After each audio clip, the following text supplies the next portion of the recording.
زندگی کے کن کن ٹرائل سے گزر کے بچپن میں، جوانی میں یہاں تک پہنچے ہیں.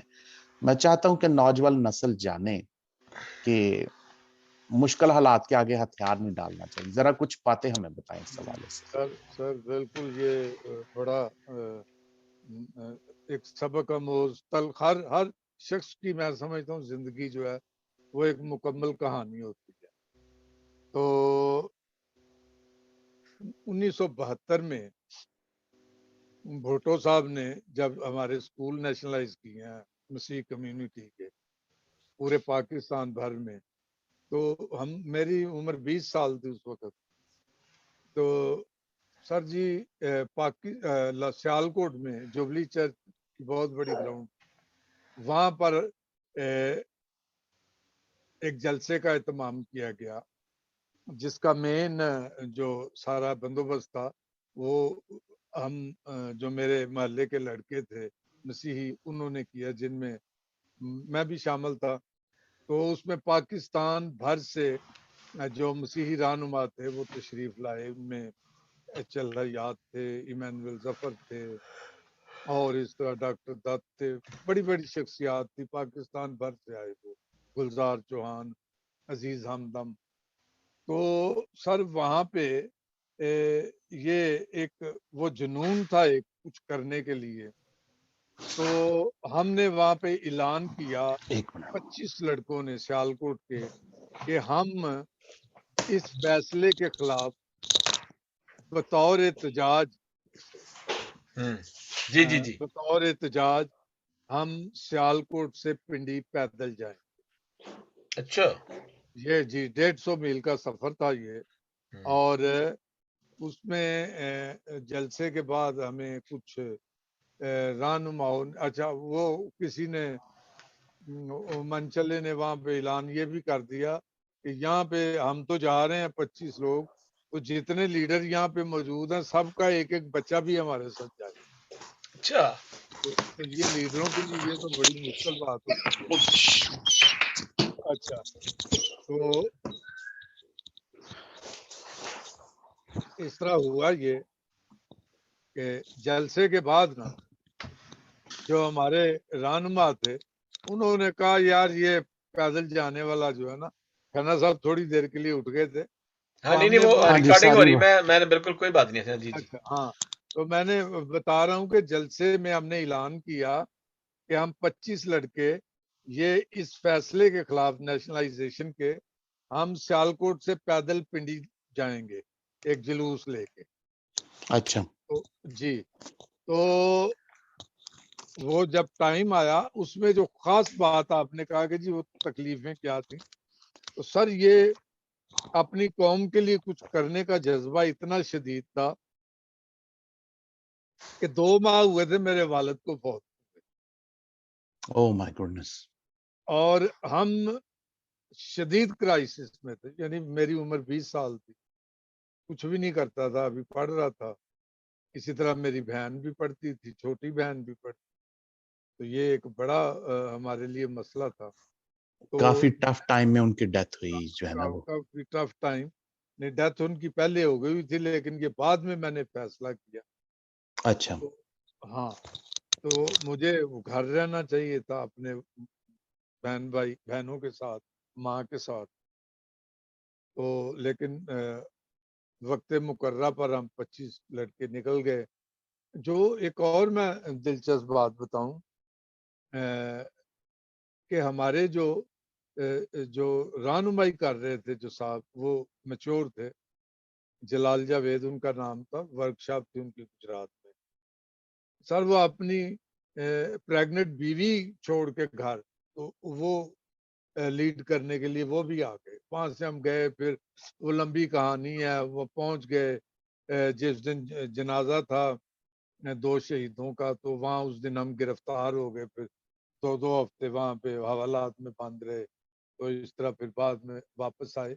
تو یہ اس قسم کے سر یہ میں وہ کہتے ہیں کہ ایک شعر ہے، میری روح کی حقیقت میرے آنسوؤں سے پوچھ، میرے کہوں کی دنیا میری ترجمان نہیں ہے. تو کیا یہ بات ہے، کیا اور آپ پہ یہ بڑا فٹ ہوتا ہے یہ چیز جو ہے نا، خاص طور پہ دوسرا جو اس کا لائن ہے تو اس کی. سر جہاں ضرورت پڑی ہے اپنی نیشن کے لیے، قوم کے لیے، تو قربانی کے لیے ہمیشہ میں نے اپنے آپ کو اگلی صفوں میں رکھا ہے. تو اس کے بعد اور بھی پھر سیالکوٹ سے ہمارا دانا پانی ختم ہو گیا.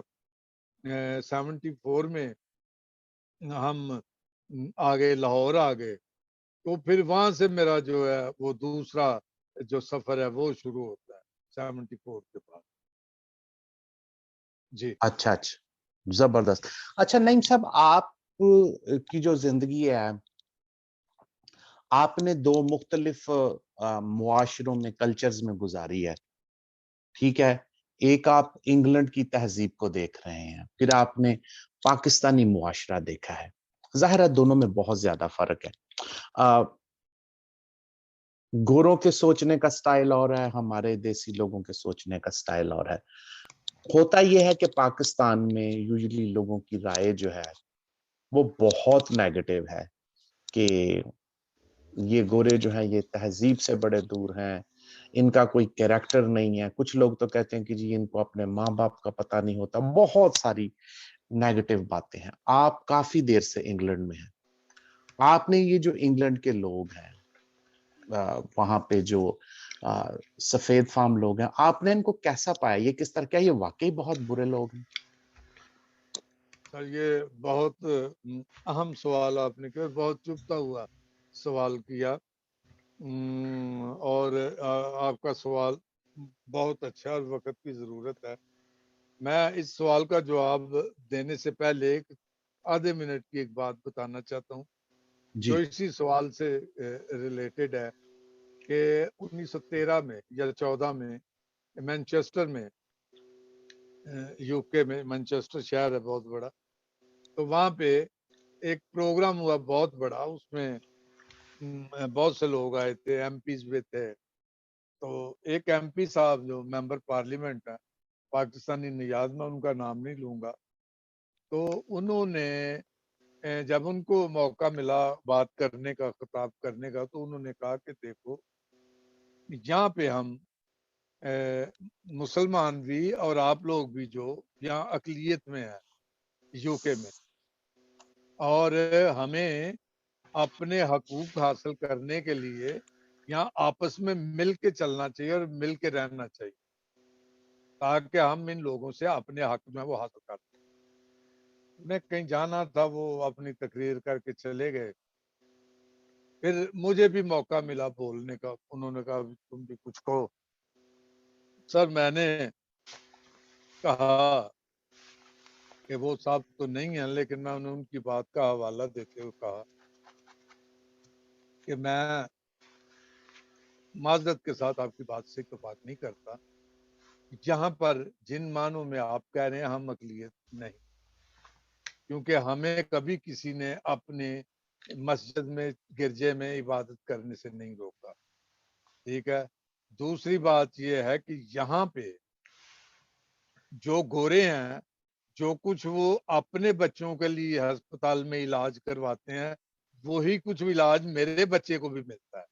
اگر ان کے بچے کو فری ملتا ہے تو میرے بچے کو بھی فری ملتا ہے.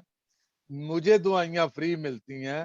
میرے بچے اسی سکول میں پڑھتے ہیں جس سکول میں ان کے اپنے بچے پڑھتے ہیں. تو ہم کہاں سے اقلیت ہیں جناب؟ یہ آپ غلط کہہ رہے ہیں. میں نے ان کو کہا کہ آپ کی مہربانی، آپ کبھی کبھی پاکستان میں بسنے والی اقلیتوں کے حق میں بھی کوئی 2 لفظ کہہ دیا کریں.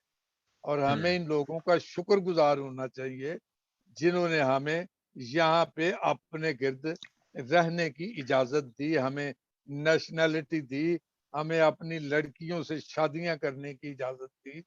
اور کیا آزادی ہوتی ہے، اور کیا چاہیے؟ آپ کے سوال کا دوسرا حصہ جو تھا یہ تھا کہ جی یہ ان کے لچھن نہیں ٹھیک. سر اس کا جواب حسن نثار نے اپنے پروگرام میں دیا تھا. انہوں نے کہا کہ تم ان باتوں کو کہ جی ان کے کپڑے چھوٹے ہیں یا ان کی خواتین ایسے یا ویسے، تمہیں اسی میں برائی نظر آتی ہے. اسی میں تمہیں غلط کاریاں نظر آتی ہیں. تم اپنے ملک میں کیوں نہیں دیکھتے کہ وہاں پہ تم آٹے میں کس طرح ملاوٹ کرتے ہو, تم کھانے پینے کی چیزوں میں ملاوٹ کس طرح کرتے ہو, تم مردہ جانوروں کا گوشت جو ہے اس کی ہڈیاں اس سے تم گھی بناتے ہو اور آئل بناتے ہو, اور اس سے جناب گٹر کے پانی سے تم صابن بناتے ہو کپڑے دھونے والا. یہ برائیاں وہ برائیاں نہیں, وہ ان کا کلچر ہے. اگر تمہیں وہ برا لگتا ہے تو مت جاؤ. یہ حسن نثار صاحب نے کہا.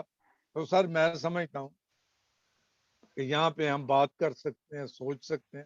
مانچسٹر میں جس اخبار میں کام کرتا ہوں وہ مسلم ہے دوست, بڑے اچھے لوگ ہیں وہ, اور وہ یعنی اب حالات چینج ہو رہے ہیں اور وہ اپنی کمیونٹی کے ساتھ ان کا جھگڑا ہوا ہے مسیحوں کو درست مقام نہ دینے کی وجہ سے.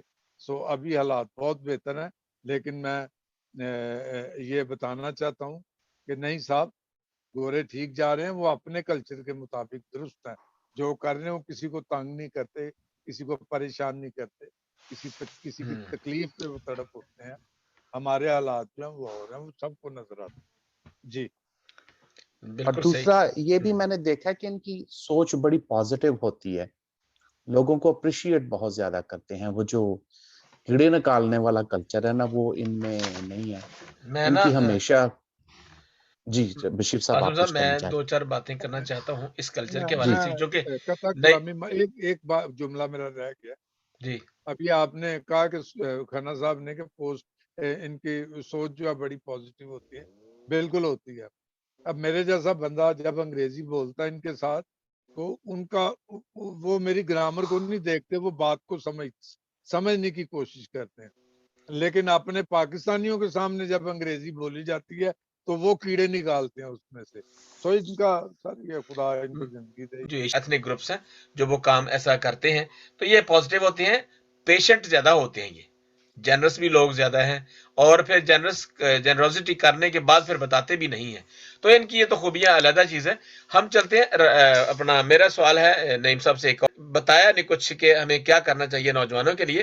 کوئی ایسی ایک دو تین باتیں یہ بتائیں کہ نوجوان جو لکھنے والے ہیں ان کو کیا کرنا چاہیے, شاعری یا نثر نگاری, ان کے لیے کوئی ایک باتیں جو ہمارے جو نوجوان پروگرام جب سنتے ہیں تو کئی لوگ بہت غور سے سنتے ہیں ان باتوں کو, ہمارے پروگرام کو بڑے غور سے سنتے ہیں اور مجھے فیڈ بیک بھی دیتے ہیں کہ جی آپ کر لیں, آپ نے بات میں نے مکمل کر لی, بس یہ کیا کرنا چاہیے ان کو. سر نوجوانوں شاعری کے لیے یہ ہے کہ شاعر بندہ یا ہوتا ہے تو یا نہیں ہوتا. شاعری سیکھنے سے, ہاں شاعری جو ہے وہ سیکھنے سے نہیں آتی, یہ پہلے سے اندر ہوتی ہے شاعری.